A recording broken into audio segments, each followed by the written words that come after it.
올 시즌 이강인은 PSG에서 팀 내 득점 순위 3위에 올라와 있습니다.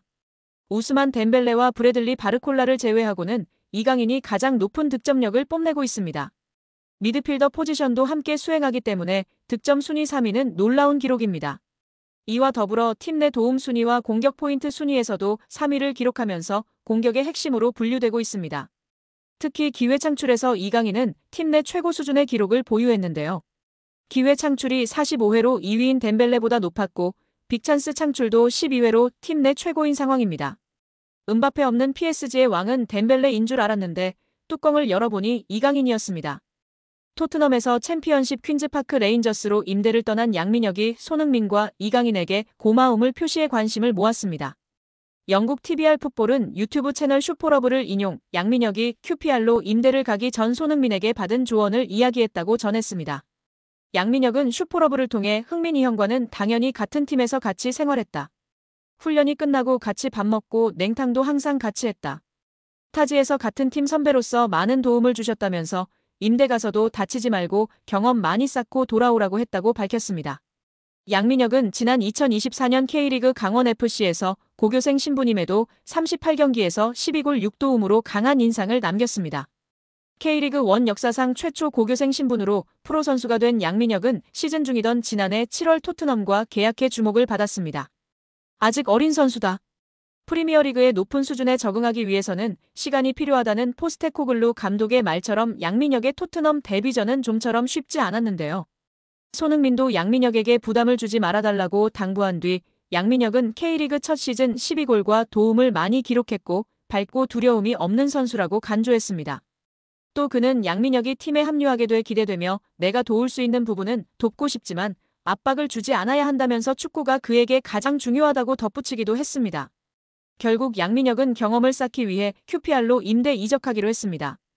요한 랑게 토트넘 테크니컬 디렉터는 제게 있어 임대 시장은 선수들의 성장에 있어 매우 중요한 단계라면서 프리미어리그 데뷔를 한 선수들의 80% 이상이 임대를 경험했다고 밝혔습니다. 양민혁은 이강인의 이름도 언급했는데요. 한국 축구대표팀에서 이강인과 인연을 맺은 양민혁은 여기 와서 강인이 형이 되게 많은 도움을 주신 것 같다. 고마움을 전하기 위해 이렇게 방송을 통해 이야기한다고 밝혔습니다. 이어 형이 새해에 먼저 연락을 주셨다. 선배가 후배에게 먼저 연락 주기가 쉽지 않다면서 강인 이 형이 왔는데 어려움은 없냐. 자신감 가지고 너 하고 싶은 대로 하면 분명. 내가 좋은 위치에 원하는 위치에 갈 수 있다 등의 조언을 많이 해줬다고 마워했습니다. 양민혁은 국가대표팀에서 잠깐 봤는데도 기억해주고 정말 잘 챙겨줘서 너무 감사하다고 덧붙여 이강인에 대한 감사도 잊지 않았습니다. 파리 생제르맹에서 활약 중인 이강인의 미래가 더욱 밝아질 것으로 보이며 화제입니다. 나세르 알켈라이피 PSG 회장이 어린 선수들이 주축이 된 팀을 만들겠다고 공언했기 때문인데요. 유럽 축구 전문기자 파브리치오 로마노에 따르면 알켈라이피 회장은 우리는 앞으로 6에서 8년 더 함께 뛸 수 있는 팀을 만들고 싶다라며 유럽축구연맹 챔피언스리그 8강팀 중 가장 어린 팀을 보유하고 있다. UEFA 클럽 랭킹 10위 안에서도 가장 어리다. 정말 자랑스러운 일이다라고 말했습니다. 현지에서는 알켈라이피 회장의 발언에 대해 미래 자원들로 리빌딩에 착수할 거라고 선언한 것으로 보고 있습니다. 킬리안 음바페가 떠난 후 새로운 청사진을 그리고 있다는 분석입니다. 영국 비사컨은 PSG의 알켈라이피 회장은 장기 프로젝트를 그리고 있다. 앞으로 6년, 7년, 8년은 뛸 수 있는 젊은 선수들을 중심으로 팀을 개편하고자 한다라며 알켈라이피 회장의 최근 발언은 과거 음바페를 지키려고 했을 때의 발언과 상당히 대조적이다라고 전했습니다. 이어 PSG는 새로운 시대를 준비하고 있으며 음바페는 팀 계획에서 점점 사라지고 있다. 레알 소시에다드와의 챔피언스리그 16강전에서 결정적인 역할을 했지만 PSG는 선수들이 음바페가 없는 상황에 익숙해지도록 음바페에게 부수적인 역할을 맡기고 있다라고 덧붙였습니다. 게프폴뉴스 프랑스 또한 알켈라이피 회장은 파르크 데 프랭스에서 새롭고 젊은 장기적인 프로젝트를 강조했다. 레알 소시에다드전에 출전한 PSG 선수들의 평균 연령은 23세 361일로 챔피언스리그에서 구단 역사상 최연소 선발 명단이었다. 경기 후에도 알켈라이피 회장은 라커룸을 찾아가 선수들에게 부담 갖지 말라고 격려했다라며 현재 PSG가 리빌딩에 돌입했다고 설명했습니다. PSG의 최대 목표는 챔피언스리그 우승입니다. 프랑스 내에서는 적수가 없지만 유럽 무대에서는 힘을 쓰지 못했는데요. 2019년도 시즌 준우승이 가장 좋은 성적이었습니다. 알켈라이피 회장은 급하게 도전할 생각이 없습니다.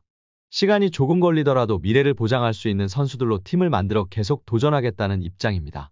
RMC 스포츠에 따르면 알켈라이피 회장은 선수들은 매 경기 승리를 원하지만 현실적이어야 한다. 우리는 팀을 구성하는 과정에 있으며 선수들 대부분이 어리다. 새로운 팀을 만드는 과정이기 때문에 쉽지 않다라며 팀을 만들었다고 해도 선수들이 준비가 된 것은 아니다라며 충분히 기다릴 필요가 있다고 강조했습니다.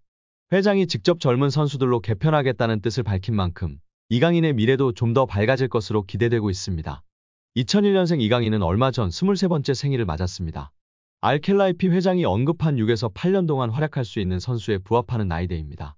현지 보도에 따르면 PSG는 지난달 익명의 PL 클럽으로부터 이강인에 대한 제안을 받았으나 이를 거절했습니다.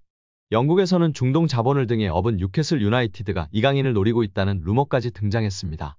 그러나 PSG가 이강인을 팔지 않겠다고 선을 그으면서 이강인의 이적설은 루머에 그쳤습니다. 이어 김민재의 전 소속팀인 나폴리도 이강인과 연결됐습니다. PSG가 음바페의 대체자로 빅터 오시멘을 영입하려고 하는데 오시멘의 이적료가 워낙 비싸니 나폴리 측에서 먼저 지불 구조를 이적료와 선수로 바꿀 것을 제안했다는 내용이었습니다. 이 과정에서 나폴리는 PSG가 내놓을 트레이드 카드로 이강인을 지목했는데 PSG가 곧바로 협상을 접었습니다. 젊은 선수들을 중심으로 팀을 개편할 계획을 세운 PSG의 플랜에서 이강인이 어떤 입지를 갖고 있는지 알 수 있는 대목이었습니다. 최근에는 사우디아라비아에서 이강인에게 관심을 보이고 있다는 소식도 전해졌습니다. 심지어 일부 사우디아라비아 클럽들은 이강인을 리그 최고 연봉자로 만들 생각도 갖고 있다는 보도였습니다. 프랑스 매체 풋 메르카토의 산티 아우나는 일부 사우디아라비아 클럽들이 이강인을 영입하기 위해 PSG와 이강인에게 초대형 제안을 건넬 준비를 하고 있다며 상황을 지켜봐야 한다고 했습니다. 현재 사우디아라비아에서 뛰는 선수들 중 가장 높은 연봉을 받는 선수는 세계적인 슈퍼스타 크리스티아노 호날두로 만약 이강인이 이 제안을 수락할 경우 호날두가 받는 2억 유로 약 2,982억 원 수준의 연봉을 받을 수 있을 전망이지만 이제 막 B클럽에서 도전을 시작한 이강인이 사우디아라비아의 제안을 받아들일 것인지는 미지수입니다. 이정환 엘리케 감독은 이강인을 향한 칭찬을 아끼지 않았었는데요. 나는 스페인 프리메라리가에 있을 때부터 이강인을 알고 있었다. 이강인은 무언가 다르다. 아주 특별한 선수다. 이강인은 미드필더와 공격수를 모두 소화할 수 있다. 우리 방식이 아주 잘 맞고 공이 있을 때나 없을 때나 영리하다. 다재다능하고 체력적으로 강하며 기술까지 뛰어나다. 나는 이강인과 함께할 수 있어 아주 기쁘다고 극찬했었습니다. 여기에 이강인이 올 시즌 파리 생제르맹에서 깜짝 놀랄 활약을 펼칠 선수가 될 거라는 현지 매체 전망이 나오며 화제입니다. 프랑스 매체 르텐스포츠는 PSG, 루이스 엘리케의 새로운 놀라움, 지난 시즌 비티아, 브래들리 바르콜라와 같은 몇몇 PSG 선수들은 엘리케 감독 지휘 아래 완전히 폭발했다.